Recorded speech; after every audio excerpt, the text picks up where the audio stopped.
Welcome to the Madison Miller podcast. Tonight I'm going to be joined by somebody who's been on the show several times already. That is Julian Guilarte of Grunt Talks MLB. He is the host of the Out in the Field podcast.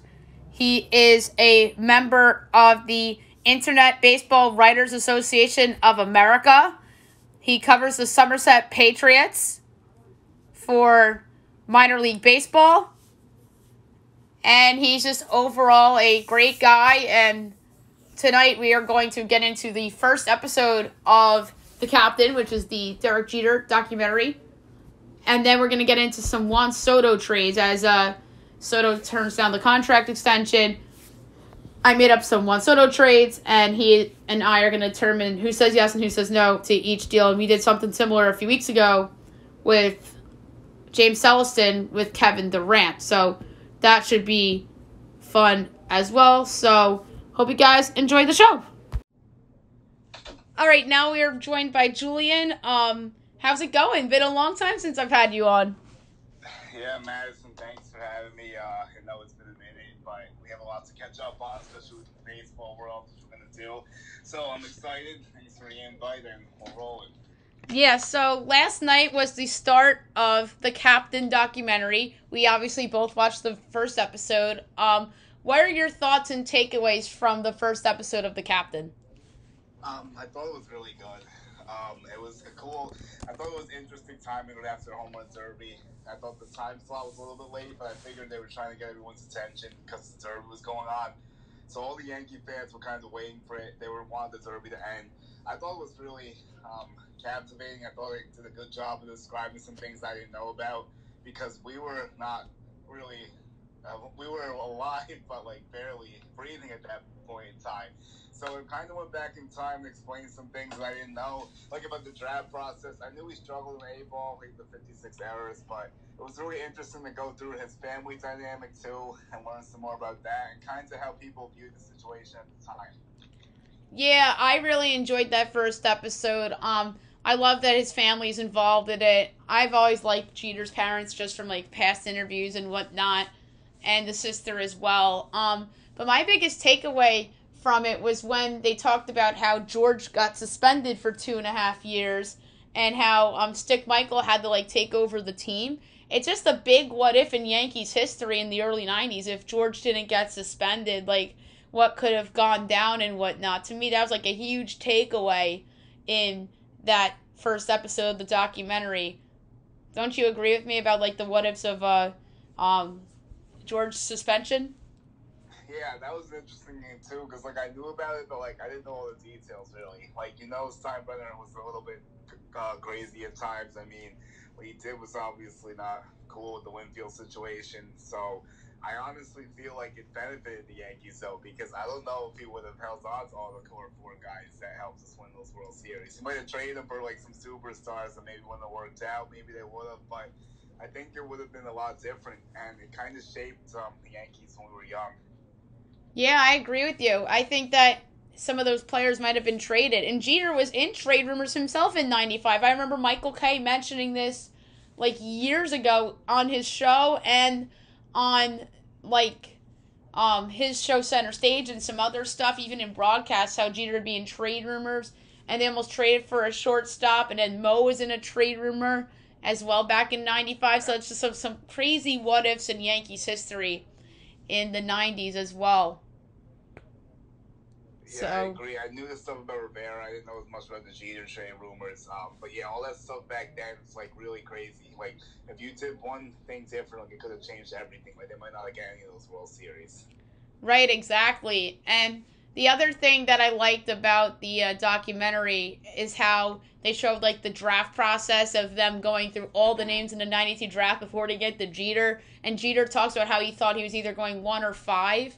That's another like great what if. The Astros passed on Jeter and 4 other teams before the Yankees passed on Jeter. So that's obviously history changing right there. So Jeter falling to 6 and getting drafted by his favorite team, and it's just so amazing. And I knew he was a Yankee fan growing up, but I didn't realize that he was wearing Yankee stuff literally all the time, playing ball like with his family and whatnot. So I I genuinely enjoyed the documentary, at least the first episode last night, and I know I'm going to enjoy the rest. Yeah, I was really fascinated with the draft process. You know, it really got me, and I'm sure it got you too. With all the technology we have today, like it was so crazy watching those old computers that type it in, and then like it goes up slowly, like it prints out like on the paper too. Like that was wild to me. Like I can't even imagine like not having the stuff we have now. Like think about all the advances we made during this time. Yeah, that too. I didn't even think much of that, but that's another interesting subplot to that as well. Like back in like how much has changed from a technology standpoint from the 90s until now. But yeah, I'm looking forward to episode 2 on Thursday night, which should be, if I had to guess what it is, I think it's more into like the dynasty years, like the 96 team, because it ended with how Buck got fired and there's rumors about Stick Michael as well. And then ultimately that's when they hired Torrey. And then what do we say? The rest is history. Yeah, it's gonna be fun. It feels like it's gonna go in that chronological order, like it's gonna go from like start to finish in that sense. I think you're right. Probably see some '96 stuff thrown in there. I think that's gonna be really cool to see how he really becomes a star and everything. But I'm really looking forward to it. Ramsey did a great job on it. Props to him. Yeah, Randy's a great Twitter follow too. So I believe Randy and Spike obviously did a great job too. You can't forget about Spike Lee in this. All right, so let's go to Juan Soto trades. I made up some Juan Soto trades. I did the same exercise except with Kevin Durant with our friend James Celestin a few weeks ago. Oh, okay. So, for this I just did like Juan Soto and I threw in Patrick Corbin and Steven Strasburg in a couple of the deals, and then like I just mixed up some prospects. Not every team's involved in the trades. I made like 11, I think, if I had to count 11 or 12. But don't worry, the Yankees are in there. They'll be in the middle. I went in ABC order with the teams that I picked in this exercise. Okay, no, I'm excited to see what you did. I decided not to do it because like I didn't want to go through that. So I'm happy to see what you do with it. Like I've done a bunch of them for like lesser players, so like Castillo's, the Habs, and like maybe Montas, so like some of those guys. But I didn't want to go through the Soto exercise. So let's see what you got. Yeah, so these are all Soto trades. I didn't want to do just Yankees Soto stuff. So first up's the Baltimore Orioles. So in theory, I don't think the Orioles would trade for Juan Soto this year, even though they're the biggest surprise in baseball this year. But maybe they would do it in the off season. So going to Baltimore here would be Soto, and going back to Washington. And I know you follow the minors, so that's why I picked you to do this exercise. So I know you know some of these prospects. Yeah, I'll do my best here. All right, so Gunnar Henderson, he's a left infielder. He is the number 5 overall prospect on MLB.com. Colton Cowser, he's an outfielder. DL Hall, you probably heard of him. Jordan Westberg, he was a high draft pick a couple years ago. And then someone who was, I believe, the 2nd overall pick, the COVID draft, and that's Heston Kjerstad. That's what would go back to Washington. I think the Nats would do it, but I don't know if the Orioles are willing to give up that much. I'm surprised you didn't put in Grayson Rodriguez or Adley Rushing, because I feel if you put one of those in, you're definitely getting a deal done. But those are tough guys to par with. I've seen Cowser play before, actually. He's pretty good. I know Henderson's really good. I know that Kjerstad is really coming onto the scene quickly. That guy looks like he's going to be really good, too. Baltimore actually, it does intrigue me in the Soto sweepstakes. I mean, he's right. It's right there. They have the prospect intel to do it. They are contending sooner than we thought, probably. And they have to pay someone, so why not Soto? Yeah, why not Soto? And he would fit nicely. And the reason why I didn't put Adley or Grayson in the deal is because I feel like Grayson would be in the big leagues right now if he wasn't injured. And obviously Adley, I think, is untouchable. I love Adley. I think he's going to be a star. Yeah, I saw him hit a bomb off Sevy last year. I knew he was destined for big things. I've talked to some players about him too, and they say the same thing. The guy's a good character guy, and he just like gets it, and he's obviously amazing on the field too. All right, so the next one is the Red Sox. So Soto and Patrick Corbin go to Boston here. So Boston eats the Corbin salary. I thought about throwing Strasburg in this trade too, but I just settled on only Corbin. Yeah. So going back to Washington here, Jeter Downs, Marcelo Mayer, who's going to be really good, I think, Brian Bello, the pitcher, Tristan Casas, who the Red Sox are high on, the first baseman, the second baseman Nick York, who they drafted a few years ago, and lefty Jay Groom. I remember when they drafted Jay Groom, he fell with them in the teens one year, and Red Sox Twitter was going crazy. So I think, do you think Washington would want more, or would they settle on Jeter Downs as the prize? Well, I think Tristan Costas could be viewed as a prize too, maybe. I saw him play too. He's really good. I think he's almost close to big league ready, I feel like. I think that definitely intrigues Washington, especially if they're taking on Corbin's contract. I can see that working out. And I think that's a good package of prospects, honestly. And if Soto went to Boston with Corbin, like, that would be not ideal for us, obviously. But Red Sox are anything. I talked to Pat Ragazzo yesterday. He mentioned Boston, too, as a thought. So, I mean, they're going to be in play, I would think. It's going to be a lot of teams that give it a shot. Yeah, I think a ton of teams are going to be in play. I almost put every AL East team in here, but I left out the Blue Jays. I almost made up a Blue Jays package, but I don't think they have enough because they traded a lot to get Jose Barrios and Matt Chapman, so that's why I left them out. Someone mentions, like, putting Bo Bichette in the deal to get him or something, but, like, I feel like they wouldn't do that. Like, they'd have to do, like, a major league player like that to even entertain it. Or Alek Manoah, but I feel like he's untouchable, too. I love Alek Manoah. I really think that kid is going to be a star. Like, if it hasn't happened already, like, that kid is amazing. Yeah, he has the it factor. I love watching Alek Manoah pitch. I know he kills the Yankees all the time, but he's a good pitcher. I love watching Alek Manoah. Yeah, me too. Next up is the Chicago Cubs. Interesting. They're an off-season candidate, though. Not this year, obviously. So going to Chicago here would be Soto, Patrick Corbin, and Steven Strasburg, all three. Wow, you're hammering all the contracts in the Cubs. Wow, we're going to open up the Cubs payroll again. Yeah, exactly. The Cubs don't have a payroll. That's why I threw all three in the deal. Interesting. The only thing with Strasburg, I'm wondering, is he even going to pitch again? Like, is that going to be, like, I wonder what you can do with that. Like, can his money get insured if he doesn't end up pitching again? That's true. I didn't even think much of that. He's very banged up. Like, I feel like he's never going to be the same, unfortunately. I know. I love watching Strasburg pitch when he was carrying the Nats to that championship or helping out with that. And going back to Washington in this deal, Brennan Davis, he's a highly touted outfield prospect. Christian Hernandez, the shortstop, he's a fast-rising prospect. Former Met draft pick Pete Crow Armstrong. Right-handed pitcher Caleb Killian. Lefty Jordan Wicks, and lefty DJ Hurts. I threw a lot in there for the Cubs to give up because they're taking on the two pitchers, too, in this, in theory, trade. Do you think that's a lot for the Cubs to give up? I'm wrestling with it because you're taking on the two contracts that are really not great. I think Brendan Davis is a great headliner. I think you could also consider throwing someone like Christian Morale to them too, maybe. He's a pretty good young player. I'm sure his value's high. But I feel like, I don't know if the Cubs will give that all up. Yeah, and I like Crow Armstrong. I know the Mets gave him the up to get Baez, but I feel like Crow Armstrong could be really good too. I mean, I hate to do this, but the Astros are on the list too. Yeah, they are. And then I would say a couple things here. Crow Armstrong is pretty good. I think he was in the Futures game.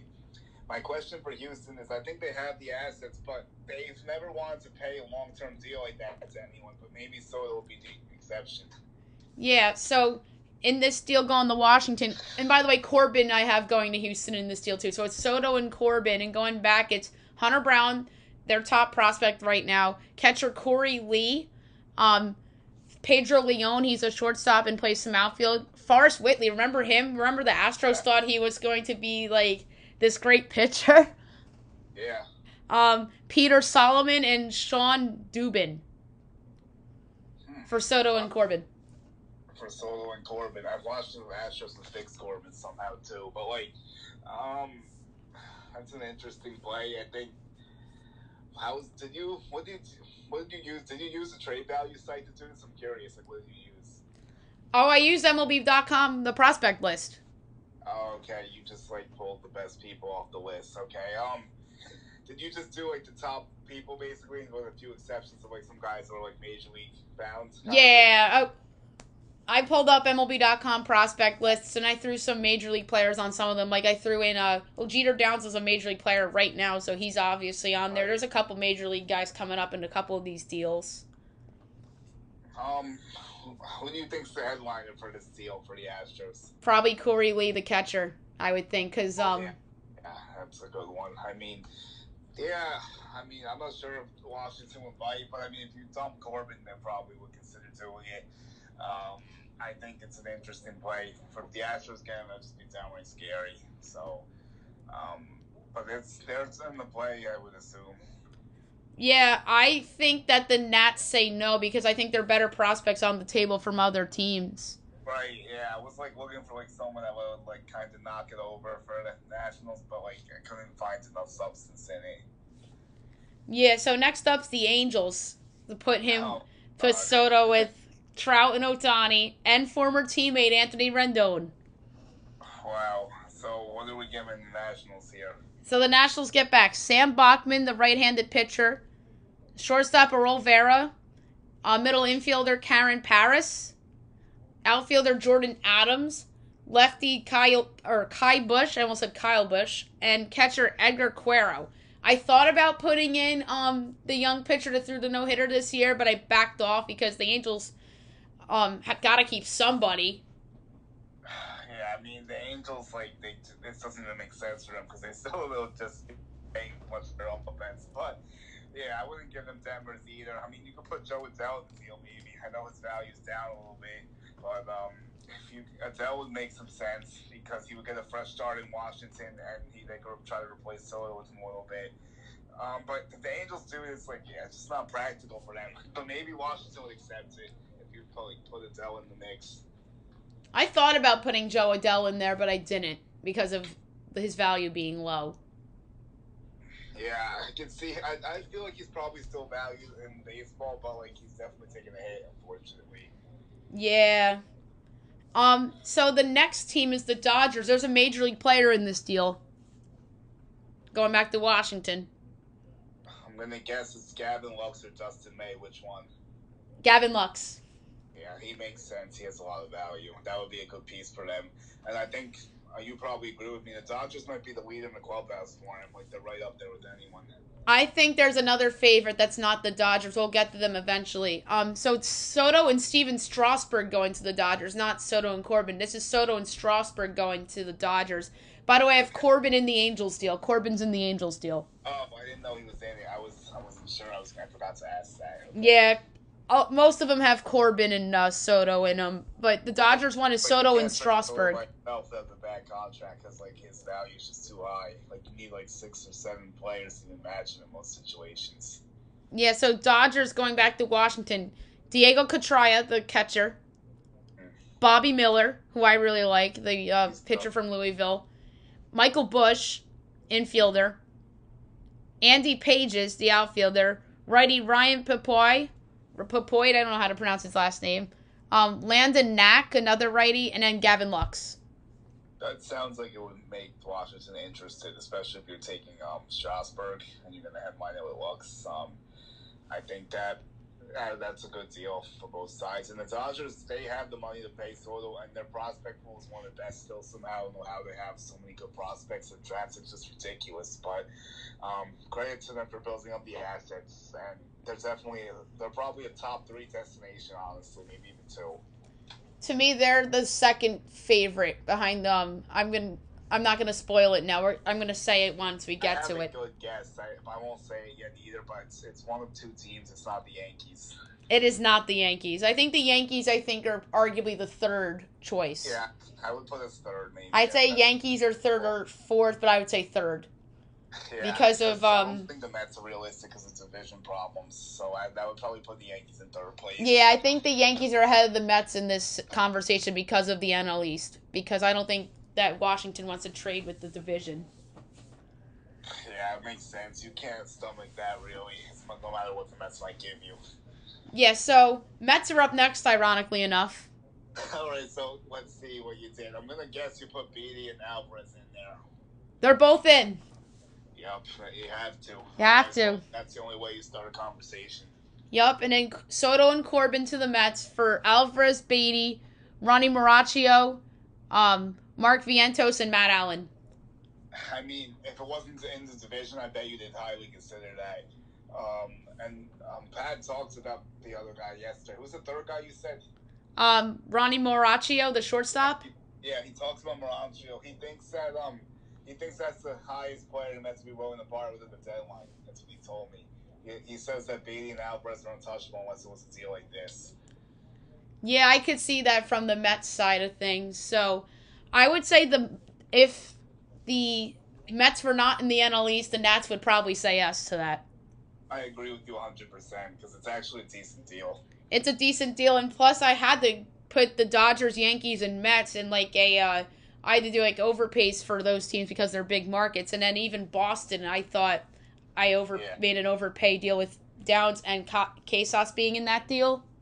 Yeah, no, Boston was a good pay. Those are some good guys. Yeah. Yeah. So next up's the Yankees. So Yankees get Soto and Corbin. I thought about Strasburg, but I'm like, no, it has to be Corbin. I hate to do it, but I threw Corbin in instead of Soto. And then going back to Washington, Anthony Volpe, Oswald Peraza, Jason Dominguez, Austin Wells, Ken Waldichuk, and Luis Gil. Wait, what was the last one, Medina? It's Volpe, Peraza, Dominguez, Wells, Waldichuk, and Luis Gil. Oh, you did Hill instead of Medina. And then they were even talking about Glaber, like some elite pitching. Now, this one hurts my soul because I know most of these guys personally. Yup. So, to be honest with you, I think it's a tough deal. But I feel like they would at least make Washington consider it because Volpe by himself is like a headliner, obviously. I mean, you're giving them both shortstops. You're going to have to switch one of their positions. Dominguez replaces Soto. He has to be in the deal, obviously. Austin Wells is a solid catcher. Maybe moves to first base. He definitely has a major league bat, I think. Waldichuk's a beast. I love Waldichuk. He's a good piece. He'll be really good wherever he ends up. Hopefully they keep him. And then Luis Hill, if he recovers from Tommy John's, a good piece too. I mean, I think that's pretty close, honestly. I mean, you're not too far off there. Yeah, and I think that Dominguez has to be in it. And I threw both shortstops in it because it's the Yankees, so the Yankees kind of have to. It's like a Yankee tax in a way. Yeah. One alternate I would give you, I would say you take out. They're probably going to want Peraza. You could give them Pereira maybe. He's a really good outfielder too. Give them two outfielders. Interesting. But, it's going to be tough not to include both of them. Yeah, or you could do oh my God, I'm blanking on his name. Florial. Yeah, I don't think he does enough in this deal though. I mean, you could throw him as the end maybe. I mean, another option you could do is Medina to the Gil maybe. I might encourage them more. But that would be tough to swallow for the Yankees. Yeah, I think that the Yankees might consider it, and I think the Nats might consider it. So I think it's a double maybe. I don't know if the Yankees would do it because you're giving up the whole farm, and then you're not going to get back Judge probably.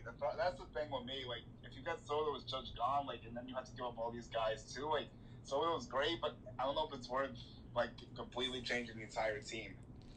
Right. So that's why I give the Yankees a maybe, because I don't think they want to pull off that risk because of Judge potentially leaving. So, yeah, that's the only reason why that gives me pause from a Yankees perspective. The next team up is the Philadelphia Phillies. Quickly with the Yanks. Sorry, my bad. It's all right.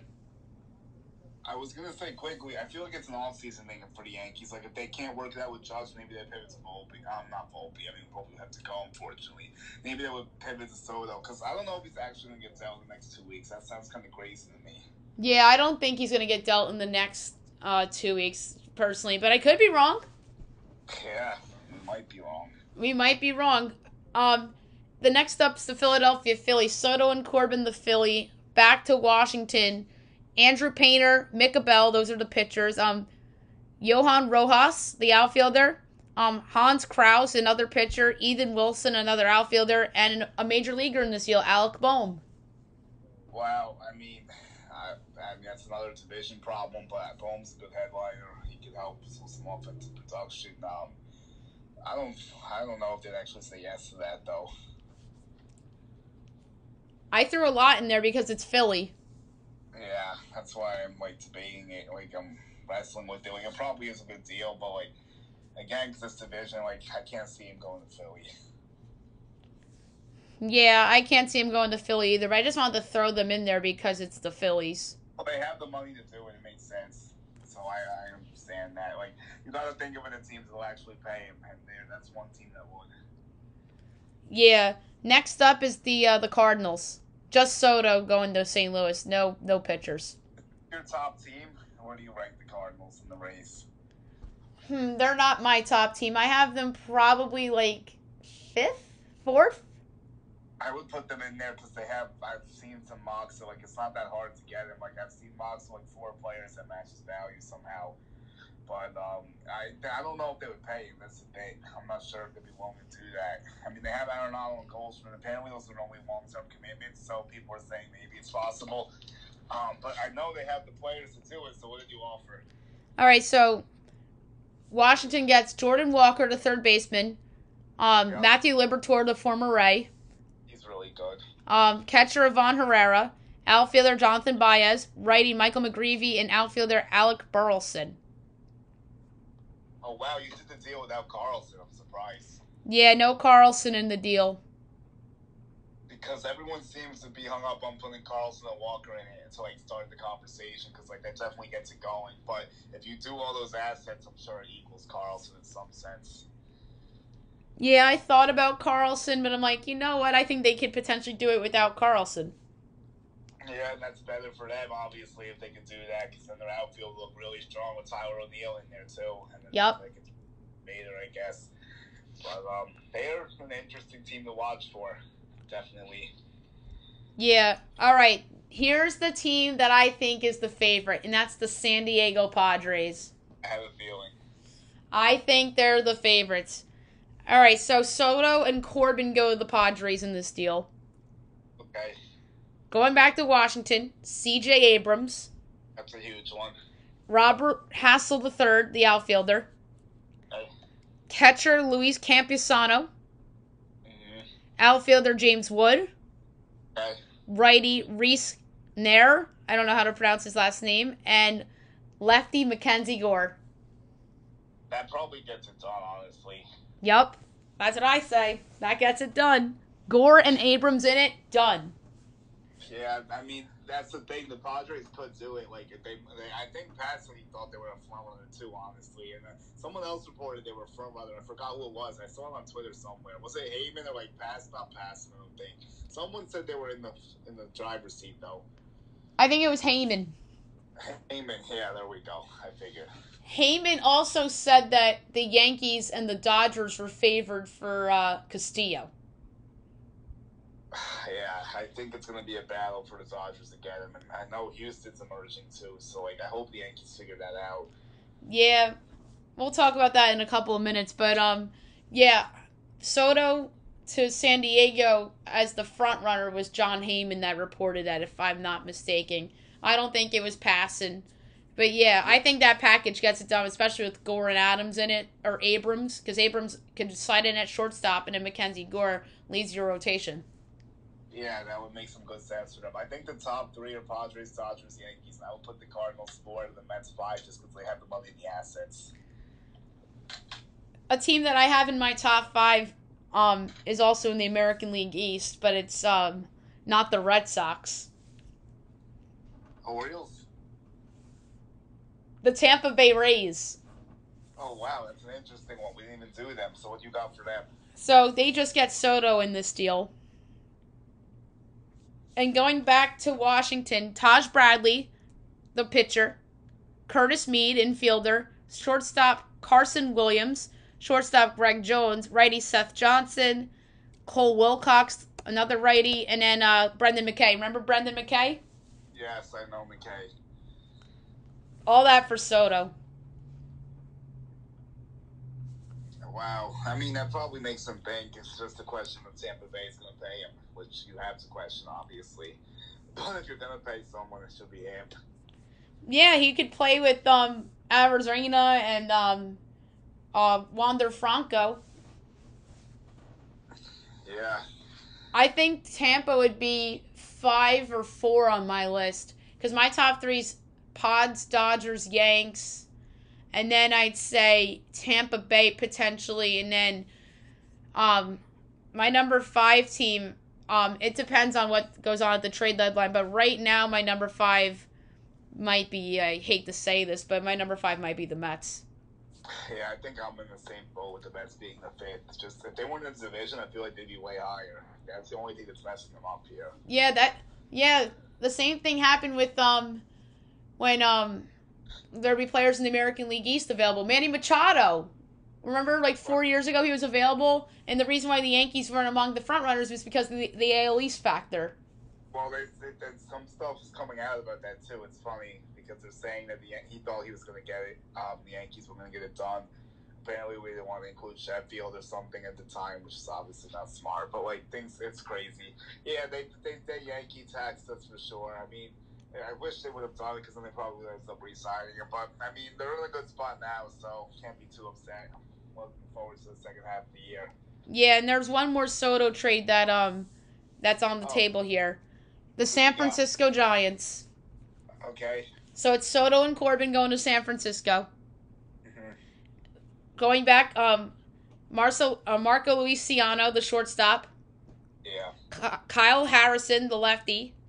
Yep. Two outfielders. Eloy Ramos and Luis Matos.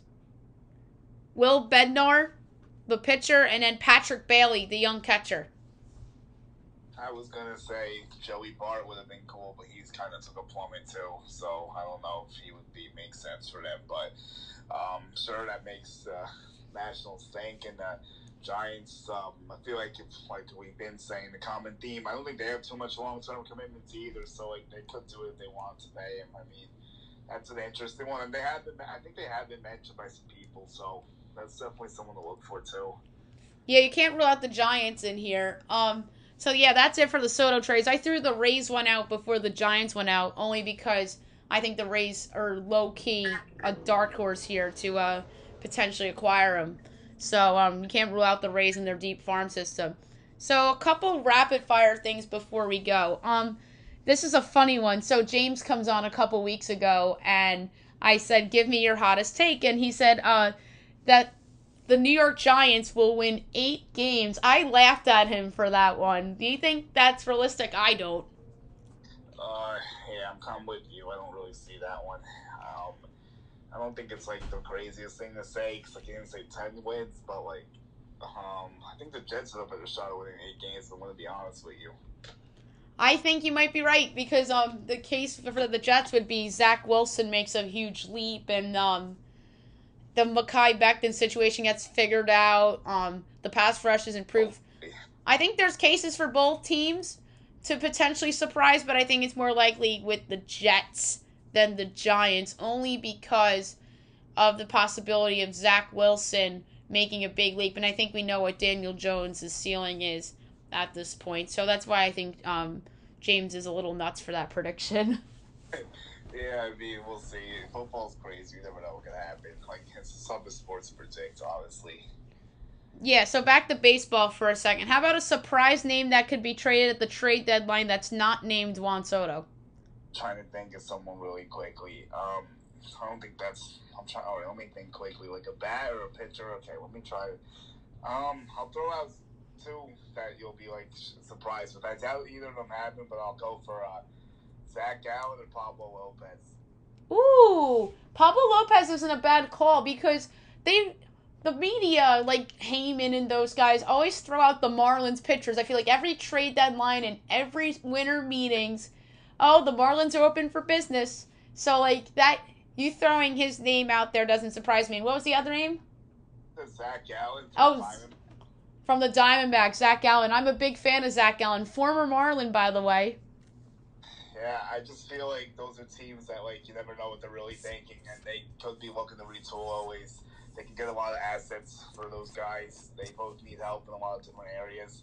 Although, if they're trying to build forward and win, it probably doesn't immediately help them. But for the Marlins, they lost up Alcantara. Lopez is on a really cheap deal, so they don't have to trade him, but they can get a lot back for him. And Gallen's making pennies, too, I'm pretty sure. So those are two guys. I can't really think of a surprising bat. I was trying to think of one. I really didn't have one, honestly. I feel like all the bats have been mentioned. Yeah. And I'm gonna go first with this one.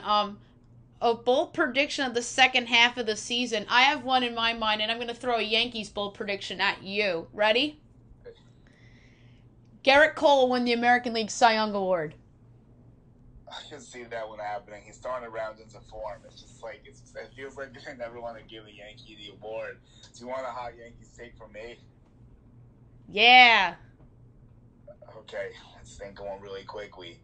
I would say that let's think of something here. I'm gonna say that Josh Donaldson loses some time in the second half. That's not that hot, but I feel like you're gonna see Carpenter a third more, and the Yankees winds up trading for an outfielder.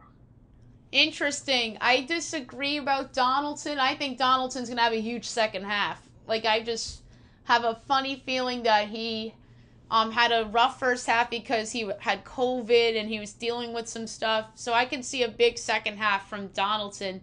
And on the flip side, I could see Anthony Rizzo not having a monster home run second half of the season like he did at the first half of the season. So if I had to make a not a flop prediction necessarily, but a player that I could see production going down a little bit, it's Rizzo. Right, I can see that in a sense too. And then, yeah, I mean, I hope I'm wrong about Donaldson. I want to see it work better. We can put Carpenter in the outfield more or something. But he's obviously going to cool off. He's been on a legendary run. But it'll be interesting to see what happens in the second half. Yeah, and I had a bold prediction in my head for the second half of the season that did not involve the Yankees. I just wanted to toss this out to you as a random thought or prediction. I'm going to say that I'm going to say that the Orioles continue to play well, but they fall off in August. I was gonna say that I think the Orioles can get 80 wins or 75 wins. I think they're gonna be close to 500. I'm gonna say I think the Mariners, and the Rays and the Red Sox don't make the playoffs. So Mariners in and Rays and Red Sox out. No, I'm gonna put Rays will squeak in. I think I'll have Red Sox out though. Red Sox out. Yeah, I agree with that one because I had that before the year. I had the Mariners in the postseason, but I had the Mariners winning the division. I didn't have them as a wild card. I thought I picked the Mariners to win the AL West, but that's probably going to be wrong. As much as I love this Mariners run, it's awesome to see with Julio Rodriguez and all, but I don't think they're going to win the division. I think they're a wild card as well. So my bold second half prediction that doesn't involve the Yankees, I'm going to say the Orioles will continue to play well for at least the next month, but they fall off in August and settle around 75 wins. Yeah, I can see that. And then I was going to say that I think the Mariners might make a surprise move at the deadline. They could end up getting a big arm or something. I can see them. Ooh, I like that. And before we go, Julian, I'm going to throw out my prediction for where Juan Soto lands. Where do you have him? All right, so I'm going to say that this certain team is a seller at the deadline this year and accumulates assets and from other teams. The Chicago Cubs need a star. Juan Soto is going to be a Cub next year. They're going to get him in December at the winter meetings. Wow, that's an interesting one. That does make some sense. It's a big market. They need someone. I'm going to go with chalk here and say, I'm going to say Dodgers do it. Wow. Wow. Mookie Betts, Juan Soto, that's sick, man. That'd be a lot of fun to watch. I mean, I wouldn't be surprised if it's the Padres. I think the Padres have the best package. I think they're rightfully the favorites, but I could see a world where the Cubs trade Kyle Hendricks and Wilson Contreras and some other pieces so they can get more assets, and then they pull the trigger, trade for Juan Soto. Maybe they get a free agent, maybe a Devers or Bogarts or something like that. They go at Soto, and then they're back in contention potentially in 2023. Yeah. And also, you forgot a good piece for him, too, to trade. I hope the Yankees pick up. That's Ian Happ. They can get a lot of stuff for Ian Happ, too. Oh, I didn't even think about Ian Happ. That's a possible Yankee. I think Kyle Hendricks is a possible Yankee, too. What would you make of that fit, by the way? I don't know. I mean, I would have been more excited about it in the past, I feel like. I think he's a dependable arm that can give you innings. He doesn't have strikeout stuff, which is kind of worrisome sometimes. But it's just I'm not sure how great he is anymore. But like I would do it to get Ian Happ for sure. I think when the Yankees need another starter, I would prefer they two Happ and get like Castillo or Montas if he's not too banged up. But like we'll see what they end up doing. I'm not in love with Hendricks, definitely. I can accept it, though. Ian Happ, I think, fills $1 million boxes for the Yankees, and I think they need to make that one happen. I like him better than Benintendi, too, and he's not going to cost as much as a Brian Reynolds, so that's why I kind of like that move. I think Ian Happ is super duper realistic for the Yankees, but I don't think Hendricks is realistic. I think that the most likely pitcher that's a Yankee is Castillo, and I think that they might have to give up Peraza to get it done. I think so too, and like I think they need to make that happen because like you can't unless you want me. I have a thing with Peraza. I do know him a little bit, but like you either need to call him up or trade him. I feel like there's no need to waste him in AAA because Volpe's gonna end up going over him anyway. So you gotta like get something out of him. Either see what he has at the big league level or push IKF, who I don't think is all that great. I think he's just okay, or deal him to get Castillo. Yeah, I'm with you there. All right, Julian, it was a pleasure to have you on today. Maybe we'll get you on after the trade deadline and see what the Yankees end up doing. Yeah, if you want to, let me know. I'm always around. Just busy with some things, but I'm here. I'll be talking a lot. The deadline's going to be really busy for me, obviously. Looking forward to seeing what happens. Madison, thanks for having me on. Looking forward to the All-Star game tonight, over for another American League win. But they seem to always win, so let's keep that one rolling, hopefully.